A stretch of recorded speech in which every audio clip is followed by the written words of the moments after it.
రామ్మోహన్ గారు, ఈ యొక్క వాదనలు ఈరోజు మనం కొత్తగా వింటున్నది కాదు. గతంలో కూడా విన్నాం. ఈ జార్జ్ సోరోస్ అనేటువంటి వ్యక్తి ప్రత్యక్షంగా కంటే కూడా పరోక్షంగా చాలా రకాలుగా ఇక్కడ తన మార్క్ని లేదా తనకు అనుకూలంగా ఉన్నటువంటి ప్రభుత్వాన్ని ఏర్పరచుకోవడానికి ప్రయత్నం చేశాడు. ఇతర దేశాల్లో కూడా అలాంటి ప్రయత్నాలు జరిగాయి, భారత్లో కూడా అలాంటి ప్రయత్నం జరిగింది అనేటువంటి వాదనలు వినిపించాయి. మీ అభిప్రాయం ఏంటి? ఎప్పుడైనా భారతదేశంలో శక్తివంతమైన ప్రభుత్వాలు వచ్చినప్పుడు వాటిని ఎట్లాగో దెబ్బతీర్చడానికి చాలా ప్రయత్నాలు గతంలో జరిగింది. మోడీ ప్రభుత్వమే కాదు, గతంలో నెహ్రూ బలంగా మారినప్పుడు, ఇందిరాగాంధీ బలంగా మారినప్పుడు, ఆ తర్వాత అంత బలంగా మారిన ప్రధానులు మళ్ళీ మోడీ గారు. ఆ రకంగా చూసుకుంటే నెహ్రూ కంటే నెహ్రూ గారు ఒక రకంగా పెద్దగా ప్రచారం కోరుకోలేదు, కానీ ప్రపంచవ్యాప్తంగా వచ్చింది అన్ని విధాలు ఇవన్నీ. కనుక మోడీ గారి వాళ్ళ కొరకడానికి పోయిగా కొందరికి మారింది. ఇవాళ 5వ ఆర్థిక వ్యవస్థగా రావడంతో పాటు విశ్వనాయకుడికి ఎదగడం, అట్లానే ప్రపంచవ్యాప్తంగా మోడీ మాన్యా పెరగడం, ప్రపంచవ్యాప్తంగా మన దేశంలో ఎట్లా ఉంది, ఇది ఒక కారణం. కానీ మనకు సహజంగా ఎట్లా ఉంటది రాజు గారు, మన పిల్లవాడు చెడిపోతున్నాడంటే మనం ఏం చేస్తామంటే వాళ్ళు స్నేహితులు జరగొచ్చుంటున్నాం. మన ఓటమి మనం మొదటి బాధ్యత పెంచాలంటున్నాం, బయట వాళ్ళు నిర్దించేదానికంటే. నేను సొరస్ గురించి చదువుకున్నాను, సొరస్ గురించి చదువుకున్నాను, సునీల్ శెట్టి గురించి కూడా చదువుకున్నాను. చెప్పలేదు ఏమంటారంటే వీళ్ళిద్దరు కూడా అమెస్టీ ఇంటర్నేషనల్ నుంచి ఒక ఆయన వచ్చాడు, ఓపెన్ ఫోరం నుంచి ఒక ఆయన వచ్చాడు. వీళ్ళకి ఇంట్రెస్ట్ ఉంటాయి. బయట దేశాలకు భారతదేశాన్ని అణిచివేయాలి ఇంట్రెస్ట్ కొందరికి ఉంటాయి. అమెరికా సామ్రాజ్యవాదం మొదటి నుంచి మనం చేసిన పని. మనం ఒకనాడు నెహ్రూ గారు ఉన్నప్పుడు సోవియట్ రష్యా ఆదుకోకపోతే సోవియట్ రష్యా వైపు వెళ్ళిపోయినాం అవన్నీ వేరే కావచ్చు. ఒక రకంగా మన భారతదేశ పరిస్థితి వేరుగా అవుతుంది. ఇవాళ అటు సోవియట్ రష్యాను ఇటు ఉక్రెయిన్ నుంచి రెండు జరుగుతుంటే కూడా మన మధ్యవర్తిత్వం కోరే పరిస్థితి వచ్చింది. మనం అమెరికా లాంటి దేశం కూడా మనం చూసి భయపడే పరిస్థితి వచ్చింది. రేపు పొద్దున ఏంటంటే చైనాకు వ్యతిరేకంగా ఖచ్చితంగా భారతదేశాన్ని మనం ప్రేరేపిస్తే తప్ప మనం బతకలేము అనే విషయానికి వచ్చింది. అంటే నేను ఎప్పుడు చెప్తుంటాను, గతంలో మనకు అన్ని కూడా భౌగోళిక యుద్ధాలు జరిగింది. ఇప్పుడు కూడా 2 ప్రధానమైన యుద్ధాలు జరుగుతున్నాయి. రష్యా ఉక్రెయిన్ కానీ, ఇరాన్ యుద్ధం కానీ మనం చూసుకుంటే పెద్ద ఎత్తున దుర్మార్గం జరుగుతుంది, భౌతిక యుద్ధాలు.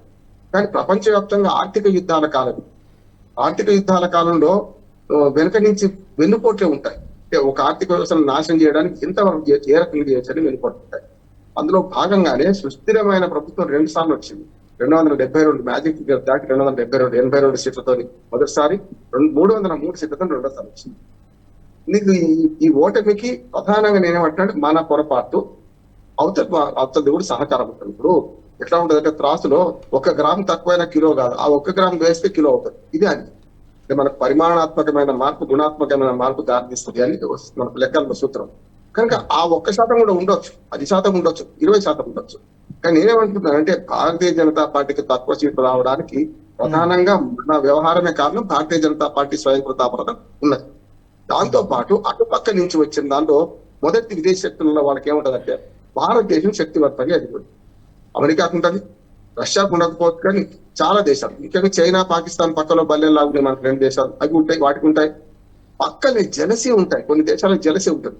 బ్రిటన్ లాంటి దేశానికి, లేకుంటే ఫ్రాన్స్ లాంటి దేశానికి జలసీ ఉంటుంది, కోపం పగ ఉండదు, జలసీ ఉంటుంది. మనకన్నా దాటిపోతారేమో, మనం బ్రిటన్ నుంచి దాటిపోయినాం. మనం బ్రిటన్ ఆగిపోతే మన 5వ ఆర్థిక శక్తి ఎదిగినాం, లేకపోతే మనం 6వ దానిలో ఉండేవాళ్ళం. 9 నుంచి 6కి వచ్చినాం, అక్కడ బ్రిటన్ ఆగిపోయింది ఆర్థిక శక్తి, మనం వచ్చినాం.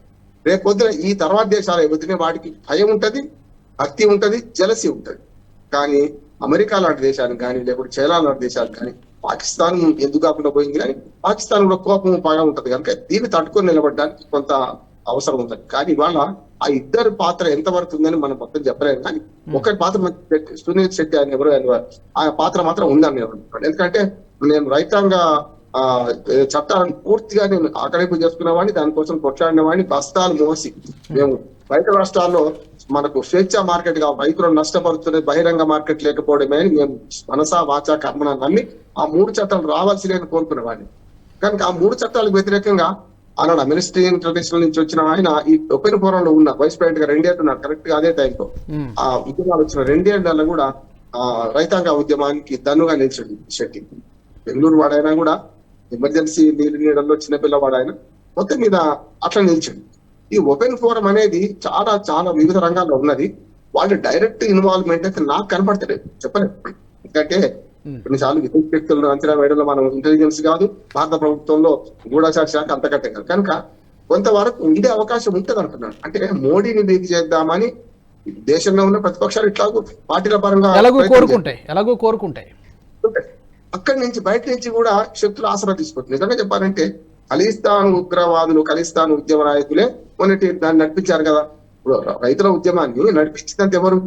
దక్షిణ భారతదేశం ఎవరు పోలే, ఎవరో కమ్యూనిస్ట్ నాయకులు కానీ దానికి సంబంధించిన వాళ్ళు కానీ ఇక్కడి నుంచి మద్దతు ఇచ్చింది కానీ అక్కడ పోయి పెద్దగా పెద్దరికం చేయలేదు. అక్కడ రెండే రాష్ట్రాలు, హర్యానా, ఇటు కొన్ని ఉత్తరప్రదేశ్ కొంత భాగం, అంటే పంజాబ్ లో కొంత చేసి, పంజాబ్ లో పూర్తిగా ఖలిస్తాన్ జెండా ఎగరేసింది కదా. నాకు ఎర్రకోట మీద ఎప్పుడో స్వాతంత్రం రాకముందు అప్పుడు జెండా ఎగరేస్తే మళ్ళీ తర్వాత ఇప్పుడే కదా మొన్నటి రైతు ఉద్యమాలలో కదా దాన్ని అందరం ఖండించిన దుర్మార్గమైన చర్య. కానీ ఇప్పుడు ఏంటంటే ఈ అమెస్టీ ఇంటర్నేషనల్ వాళ్ళు కానీ మానవ హక్కుల కోసం ఎక్కడ కొట్లాడాలి వాళ్ళు? ప్రపంచవ్యాప్తంగా అనేక రకంగా మానవ హక్కులు జరుగుతున్నాయి, ఉల్లంఘన జరుగుతుంది. అక్కడ కొన్ని చోట్ల వారు భారతదేశం మీద దృష్టిపెడతారు. మనకు రైతుల ఉద్యమంలో మానవ హక్కుల ఉల్లంఘన జరిగింది. నేనేమంటున్నాను, నిష్పక్షపాతంగా ఉండాల్సిన సంస్థలు పక్షపాతంతో భారత్కు వ్యతిరేకంగా కొన్ని దేశాలు పనిచేస్తున్నాయి, కొన్ని సంస్థలు పనిచేస్తున్నాయి. అది ఎంతవరకు అనేది మన ఇంటెలిజెన్స్ రిపోర్ట్ తెప్పించుకోవాలి, దాన్ని బట్టి చేయాలి. ఈ సీటు తక్కువ రావడానికి రాహుల్ గాంధీని ప్రధాని చేయడం అంత ఉద్దేశం లేకపోవచ్చు, కానీ ఒక ప్రభుత్వాన్ని వీక్ చేస్తే వాళ్ళు ఆటోమేటిక్ గా డిమోరల్ అవుతారనేది ఉంటది. దానివల్ల విశ్వనాయకుడు ఎదిగిన మోడీ డిగ్రేడ్ కావడానికి అవకాశం ఉంటుందనే అది ఒక ఆలోచన ఉంటుందని నేను అనుకుంటున్నాను. దీనికి ఆధారాలు లేవు, కానీ మొట్టమొదటి మన ఇల్లు మనం చక్కదిద్దుకోవాలి. స్పష్టంగా బీజేపీ తన తప్పిదాలను అంగీకరించాలి.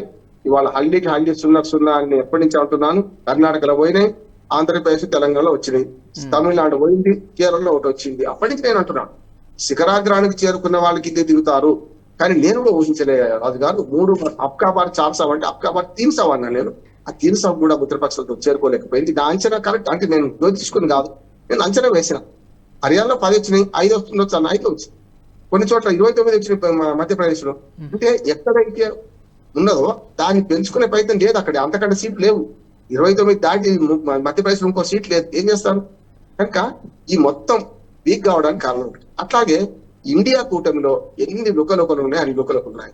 కానీ ఈసారి ఏమైందంటే ప్రజల ఓట్లు మంచి చెడ్డ బలంగా పడ్డాయి. మనం అంగీకరించాలనుకున్నాను. ఎందుకంటే 2 సార్లు ప్రభుత్వంలో ఉంది, ప్రభుత్వ వ్యతిరేక ఓట్లు ఉంటాయి కదా.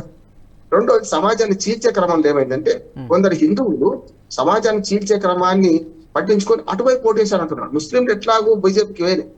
మీరు ఎంత ప్రజాస్వామికవాది అనుకునే ముస్లింని కదిలిస్తే నాకు అర్థమైంది ఏంటంటే వాళ్ళు ఇక్కడికి వచ్చే వరకు బీజేపీ ఓటేస్తలేదు.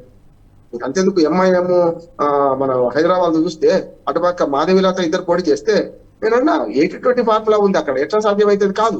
కానీ కొంత మనసును తెచ్చుకొని తీసుకొచ్చుకోగలిగింది. కానీ అక్కడ ఎంఐఎం వ్యతిరేక పార్టీలు కూడా మనం వేసుకుందాం అనుకున్నాయి, ముస్లిం పార్టీలు కూడా, ఎంబీటీ లాంటివి కూడా కదా. అందుకని దేశవ్యాప్తంగా పోలరైజేషన్ లో భాగంగా ఇది కొంత బూమరాంగ్ అయింది. కొంతవరకు కొంత భయపెట్టిండ్రు. మీరు అన్ని 4 ఉన్నాయి భయపెట్టే సంగతులు. ఒకటి, రాజ్యాంగాన్ని మారుస్తారని, దాన్ని సరిగ్గా కౌంటర్ చేయలేకపోయింది. నేను వాడినే ఉన్న నిర్మించిన తర్వాత నేను ఎప్పుడు చెప్తున్నాను, మన పిల్లవాడు చెడిపోతే స్నేహితుడిని తిడతాం, కానీ మన పిల్లవాడు చెడిపోవడానికి వాళ్ళ పేరెంట్స్ ఏమంటారు, వీడు చేయని మన పిల్లవాడు చేయని చెడిపోతున్నాడు తప్ప. ఇక్కడ కూడా ఏమంటున్నా అంటే వీళ్ళ మీద ఏదైతే దుష్ప్రచారం జరిగింది బీజేపీ మీద, ఈ 4ను సరిగ్గా కౌంటర్ చేయడంలో విఫలమైంది. ఒకటేమో స్వయంకృత అపరాధం, నేను దైవపోవడము, నేనే శాంతి పెట్టడం, అట్లాంటి అది ఏదో బాగా పాపులర్ అయిపోయింది కదా. ఇటు పక్కకి వచ్చే వరకు ఏమైందంటే ఈ ఇండియా కూటమి కలిసిటేరు 40 సీట్ల కన్నా ఎక్కువ రావు అనే స్వయంగా మమతా బెనర్జీ చెప్పింది. కానీ అనూహ్యంగా 99 సీట్లకు వచ్చింది కదా. ఎక్కడి 42, ఎక్కడి 52, 44 2014లో, 52 2019లో. నా లెక్క తప్పితే ప్రసాద్ గారు వారు చెప్పాలి, రాజశేఖర్ గారు లాస్ట్కి వచ్చే 99కి వచ్చింది. అంటే ఇప్పుడు ఏమైందంటే కొంత ప్రభుత్వ వ్యతిరేకత, రెండోది మతం పరంగా చీలిపోయే క్రమంలో హిందువుల ఓట్లు అటు బాకపోవడం, అట్లానే ఎప్పుడు చూసిన ముఖమే కదా ఆయన గెలుస్తాడు ఎట్లా అనే ఒక ధోరణి, ఇవన్నీ కలగలిపి వాళ్ళు వచ్చినాయి. మంచి చెడ్డో ప్రభుత్వం మోడీ ప్రభుత్వం వచ్చింది, సుస్థిరంగా ఉంటుందని నేను అనుకుంటున్నాను. కానీ ఇప్పుడైతే విదేశీ శక్తుల పట్ల మనకు ఇప్పుడు అన్ని అధికారాలు ఉన్నాయి. నేను ఏమంటున్నాను, సోరేస్ నో వాడినో వీళ్ళు బదనాం చేసే పద్ధతి అంటే ఏం జరిగింది, వీటి నిజంగానే ప్రమేయం ఉందా అని కనుక్కోవాలి. అటువంటిది ఉంటే ఖచ్చితంగా దాన్ని అరికట్టాలని నేను అంటున్నాను. ఎందుకంటే రేపు ప్రమాదం పెద్దది, ప్రమాద గంటికలు మోగినాయి. 2029కి ఏమైతే చూడాలి. కనుక 2029కి ఆర్థిక శక్తి ఎదుగుతామా, 3వ నుంచి 4కి వస్తామా, 3కి వస్తామా, 5 నుంచి 3కి వస్తామా, 4కి వస్తామా అని చూసే క్రమంలో అప్రమత్తత్వం ఉండాలని మాత్రం ఈ ప్రమాద గంటకెళ్ళి మోగినాయి. ఇటు ఓటర్ల పరంగా, పార్టీల పరంగా, అటు విదేశీ శక్తుల పరంగా. ఈ వీడియో మీకు నచ్చినట్టయితే లైక్ చేయండి, 10 మందికి షేర్ చేయండి. అలాగే కామెంట్ల రూపంలో మీ అభిప్రాయాలను మాతో పంచుకోండి. Nationalist hub group of channels ను సబ్స్క్రైబ్ చేసుకుని తెలుగునాట జాతీయవాద జర్నలిజాన్ని ప్రోత్సహించండి. ఈ వీడియో కింద ఉన్న బెల్ ఐకాన్ పై క్లిక్ చేయడం మర్చిపోవద్దు.